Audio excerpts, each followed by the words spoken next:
وہ بندہ پرہیزگار ہوگا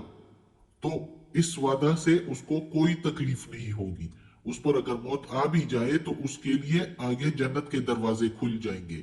اور اس کو وہ میراث مل جائے گا جو بابا آدم علیہ السلام کو اللہ تعالیٰ نے دیا تھا جنت کی صورت میں. اور وہ جنتی لباس اور وہ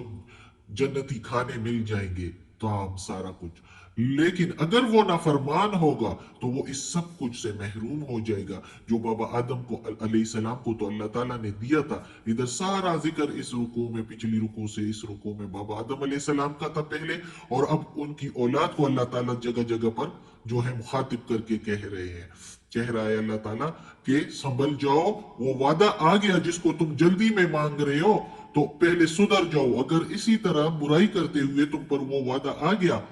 جو مقرر ہے سب کے لیے، تو پھر اس کو ایک گھڑی کے لیے، ایک لمحے کے لیے نہیں سرکا سکو گے اور اس سے دو چار ہونا پڑے گا. اور اگر پرہیزگار ہوگا تو وہ تو بہتر ہی ہوگا. اب اگلی آیت میں دیکھیں اللہ تعالیٰ کیا کہتا ہے، اس کے ساتھ ہی منسلک ہے.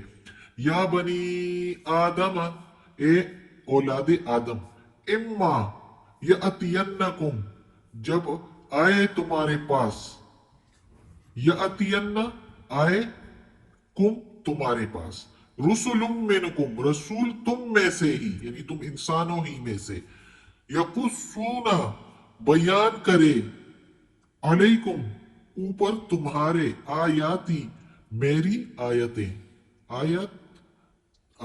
اللہ تعالیٰ کی، اور تی جب ہو جاتا ہے یہ ساتھ جڑ جائے تو میری آیتیں ہو جاتا ہے. اللہ تعالیٰ کہتا ہے جب وہ بیان کرے اوپر تمہارے، یعنی تم لوگوں کو، میری آیتیں. یہ قرآن مجید کی آیتیں جو ہے اسی کے بارے میں ذکر ہے. فَمَنِ اتَّقَى، پھر جو کوئی ڈرے، اتقا ڈرے یا پرہیزگاری کرے، متقی ہو جائے، وَأَصْلَحَ، اور نیک عمل کرے، فلا، پس نہیں، خوف، خوف، علیہم، اوپر ان کے، ولا، اور نہ ہی، ہم وہ، یحزنون، غمگین ہوں گے، رسوا ہوں گے. نہ ہی وہ غمگین ہوں گے اور یا نہ ہی وہ رسوا ہوں گے. اب اس کے یہی یستقدمون والی آیت کے ساتھ یہ بھی منسلک ہے اور خبردار کر رہا ہے، مزید تاکید کے ساتھ اللہ تعالیٰ بتا رہا ہے ہم سب کو، جب آدم کی اولاد اللہ تعالیٰ کہہ کر پکار رہے ہیں ہم سب کو، تو اس کا مطلب ہے کہ یہ پوری دنیا کے لوگوں کے لیے ہے. جو کوئی اس کو پڑھے تو یہ اسی کے لیے ہے کہ اللہ تعالیٰ کہتا ہے اے آدم کی اولاد، جب تم میں سے میرے رسول آئے تم ہی میں سے، یعنی ظاہر ہے اللہ تعالیٰ انسانوں میں سے ہی رسول بھیجتا ہے، ہمیشہ کے لیے انسان ہی کو رسول بنا کر بھیجا ہے. کیونکہ اگر کسی فرشتے کو اللہ تعالیٰ رسول بنا کر بھیج دیتا تو انسان کو بہت آسانی سے اس میں جو ہے باتیں نکالنے کا موقع مل جاتا اور کہتا کہ یہ تو فرشتہ ہے تو کر سکتا ہے، ہم تو انسان ہیں، ہم کہاں اس طرح کر سکتے ہیں، ایسی پرہیزگاری، ایسی عبادت ہم کہاں سے، ہم تو انسان ہیں اور یہ تو فرشتہ ہے، تو بات مل جاتی. اس لیے اللہ تعالیٰ خوب جانتا ہے کہ انسانوں میں انسان ہی کو پیغمبر بنا کر بھیجا اللہ تعالیٰ نے. اور پھر اللہ تعالیٰ کہتا ہے کہ اس انسان نے، یعنی اس رسولوں نے جو اللہ کے رسول ہے، ظاہر ہے اللہ کے بھیجے ہوئے ہوتے ہیں اور اللہ کا پیغام سنانے کے لیے لوگوں کو بھیجتا ہے. اللہ تعالیٰ کی آیتیں جو ہے وہ لوگوں کو سناتے ہیں، بیان کرتے ہیں. تو اللہ تعالیٰ کہتا ہے کہ جب میرے بھیجے ہوئے رسول تم لوگوں کو میری آیتیں سنائے، تو اللہ تعالیٰ کی آیتوں میں کیا ہوتا ہے؟ اللہ کا ذکر ہوتا ہے، اللہ کی جنت کا ذکر ہوتا ہے، دوزخ کا ذکر ہوتا ہے. دوزخ کا ذکر سن کے وہ ڈر جائے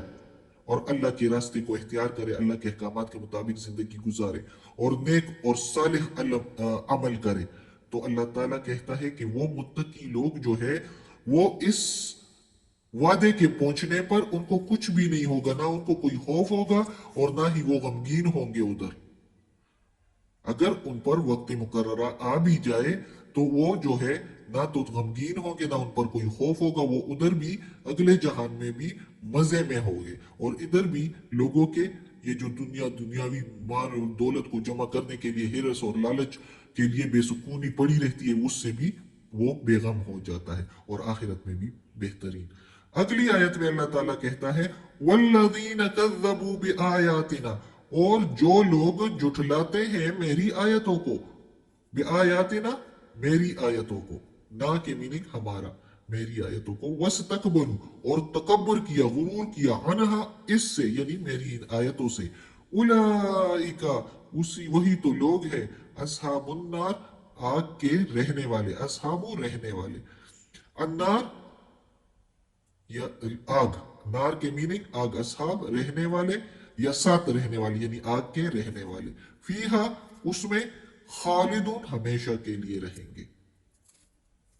اب اس آیت میں اللہ تعالیٰ نے کہا ہے کہ وہ لوگ جو نافرمان ہیں اور اللہ ہی کی زمین پر رہ کر اللہ کی دی ہوئی چیزوں کو اور اللہ کی دی ہوئی نعمتوں کو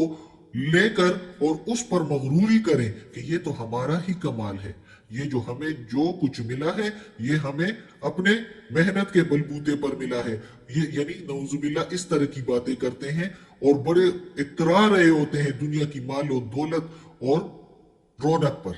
اور جو خوبصورتی دی ہوتی ہے اس پر،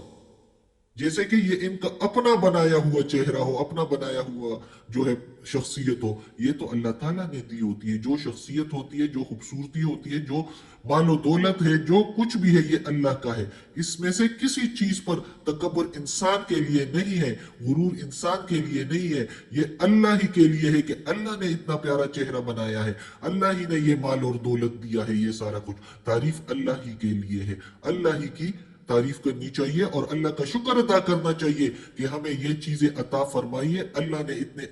نے ان چیزوں سے ہمیں نوازا ہے۔ اگر اس طرح شکر ادا کریں گے تو پھر تو وہ صالح لوگوں میں شامل ہو جاتے ہیں۔ لیکن جب تکبر کی بات آ جاتی ہے، خود ہی تکبر پر آتے ہیں، اللہ کی آیتوں سے ایک قسم کا تکبر ہو جاتا ہے، اللہ کی آیتوں کو جھٹلانا ہو جاتا ہے، جب بندہ خود تکبر غرور میں آ جاتا ہے اور اللہ کی دی ہوئی چیزوں پر خود اترا رہا ہوتا ہے اور اللہ کی دی ہوئی زمین پر جو ہے بغاوت پر اترتا ہے، تو یہ کیا ہو جاتا ہے؟ اللہ کی نعمتوں سے غرور کرنا، اللہ کی نعمتوں کو جو ہے جھٹلانا۔ تو وہی لوگ کون سے ہوتے ہیں؟ وہ آگ میں، اور وہ پھر ایک گھڑی کے لیے، ایک لمحے کے لیے اس وعدے کو سرکھا نہ سکیں گے، آگے نہ کر سکیں گے اور نہ ہی پیچھے، اور وہ پھر آگ میں اگلے جہان میں جا کے دوزخ میں ڈالے جائیں گے اور ہمیشہ کے لیے دوزخ میں رہیں گے اور اس میراث سے محروم ہو جائیں گے جو بابا آدم علیہ السلام کی طرف سے ان کو ملنا تھا، جنت کا لباس، جنت اور جنت کے کھانے، ان سب چیزوں سے محروم ہو جائے گا۔ استغفر اللہ، اللہ ہمیں معاف کرے اور اللہ ہمیں توفیق دے کہ اس قرآن مجید کا ترجمہ مکمل کرے اور اس پر عمل کرنے کی توفیق دے۔ یا پروردگار، یا رب العالمین، یا مالک یوم الدین، یا اللہ کل شیء قدیر، یا اللہ ہمیں اپنے نیک اور صالح لوگوں میں شامل کر دے، ہمیں دوزخ کے عذاب سے بچا یا اللہ۔ اور یا اللہ، یا پروردگار، یا رب العالمین، یہ قرآن مجید کی تلاوت کی ہے، اس تلاوت میں زیر زبر پیش میں، تلفظ میں، ترجمہ تفسیر میں کوئی غلطی ہوئی ہو تو یا پروردگار معاف کرنا، یا اللہ تو معاف کرنے والا، بخشش کرنے والا ہے۔ یا اللہ ہمیں عافیت والے معاملات دے، ہماری بیماریاں، تکالیف، پریشانیاں اور برائیاں ہم سے دور کر دے، آمین۔